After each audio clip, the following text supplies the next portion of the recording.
President Trump and Russia's Vladimir Putin holding a high-stakes meeting Friday in Alaska, but not ruling out inviting Ukrainian President Zelensky to that meeting. Here's what Vice President J.D. Vance told Maria on Sunday Morning Futures over the weekend. Watch.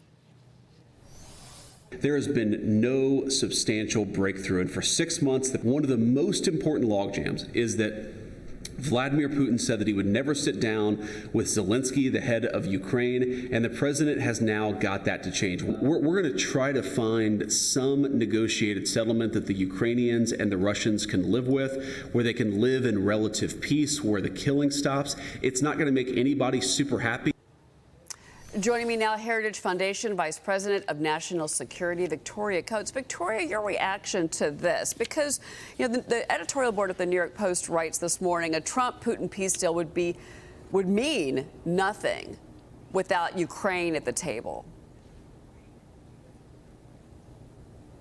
Well, Cheryl, good morning. I think that, as the vice president said, this is a big shift that President Trump has achieved to start to talk about bringing President Putin and President Zelensky together at the negotiating table. I agree with him that this is probably going to be a deal where everyone's equally unhappy. But the key point here is that we are getting to the end of this crisis. And you think about the Biden administration, when we lurched from crisis to crisis, that they either permitted or enabled, all the while complaining that climate change was our most existential threat. Here we have a president who's trying to end these crises, and so I do think we will see progress next week in Alaska. What do you think that how this is going to work, though? Because to be clear here, the Ukrainians, Zelensky and the Ukrainians themselves seem very much opposed to seceding any land to the Russians. Putin has made it clear. I mean, he would like all of Ukraine. The question is, would Putin be willing to take that type of a deal? To your point, both sides unhappy, but the Ukrainians would lose a portion of their land to Putin. Well, Putin probably considers Alaska still Russian sovereign territory. Bear in mind, we bought it from Russia in the 19th century. They needed that money to pay for their Crimean war debts, which is sort of rich if you think about it. But the President Trump has talked about land swaps. There could be some kind of an arrangement there. And another important point, Cheryl, is remember, we never recognized during the Cold War the Baltic states, for example, as sovereign Soviet territory. We had Captive Nations Week. We always spoke out for their freedom. And so these situations can change over time, even if we have to make a somewhat difficult deal now. Yeah, well, certainly we're going to be watching developments as the week progresses. And again, this is set for Friday in Alaska. So President Trump speaking with Israeli Prime Minister Benjamin Netanyahu yesterday. Israel is facing backlash over its plan to expand military control of the Gaza Strip, Gaza City. Netanyahu's office says both leaders discussed what that plan would entail, quote, in order to bring about the end of the war, the release of the hostages, and the defeat of Hamas. Netanyahu has said that Israel had no choice but to escalate its offensive in Gaza. One of the big questions, how do you save the hostages if you indeed move into Gaza City, number one. Number two, kind of give us a sense of the international backlash, because, you know, Benjamin Netanyahu was on Fox News last week, and he told our own Bill Hemmer that the media is lying about what is actually happening in Gaza. The IDF is not shooting civilians trying to get food. No, and I mean, the Prime Minister had a press conference over the weekend as well on this topic. I mean, the people who are starving in Gaza are actually the Israeli hostages that are still being held, 20 of them in our prayers, hopefully still alive, but literally emaciated, digging their own graves in these horrific terror tunnels. I mean, that is the humanitarian crisis, and that is the burden on the Prime Minister to try to, as the clock ticks down, I mean, they don't have much time left. You can see it in their eyes in these horrible propaganda films that Hamas puts out.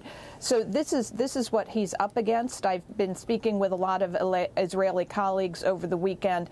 They all support this. They think it's time for this all to end. This is the only option left. And bear in mind, Hamas has rejected half a dozen offers for a ceasefire to end the killing and then also get more humanitarian aid. So it's Hamas who's deciding who eats in Gaza, not the Israeli government. Well, and, you know, the other, question mark is once the Israelis do I think it's not if, it's when, take over all of Gaza, then, the IDF doesn't seem to have, enough manpower, frankly, to quote unquote run Gaza, which Netanyahu said that's not what we want.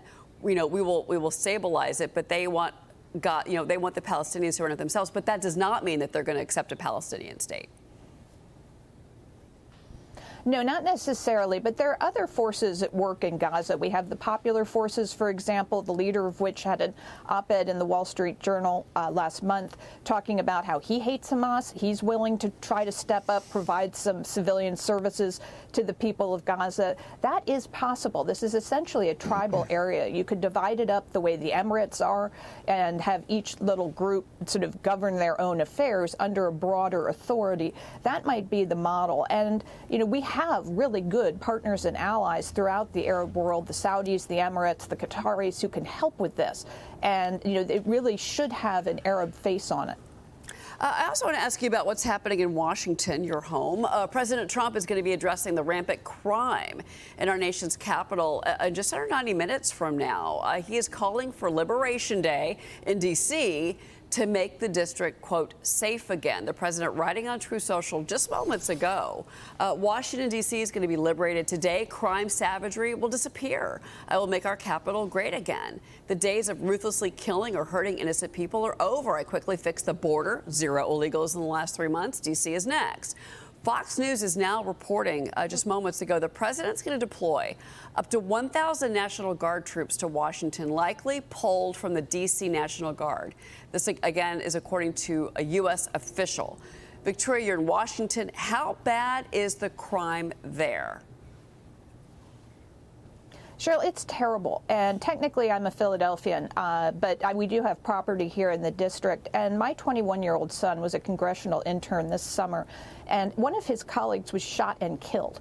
And that is just outrageous that in our nation's capital, we can have 21-year-old, our best and brightest, who are here volunteering, basically, to help with our congressional process, just being gunned down because he went out to get something to eat. And that hits pretty close to home. So I think President Trump rightly wants to make Washington great again, make Washington beautiful again, get rid of some of these horrible, brutal buildings like the FBI headquarters, my old Department of Energy stomping ground, the Forrestal building. Those can all go. We can build beautiful buildings. We can make Washington, the greatest capital in the world again. And so I think this is welcome to all of us who spend time in the district. I'm so sorry to hear about that friend of your son. That's really scary, Victoria. As a parent, that must be just frightening for you. Thank you so much for being here today. It's always great to speak with you, Victoria. Thank you, Cheryl. All right, Victoria Coates.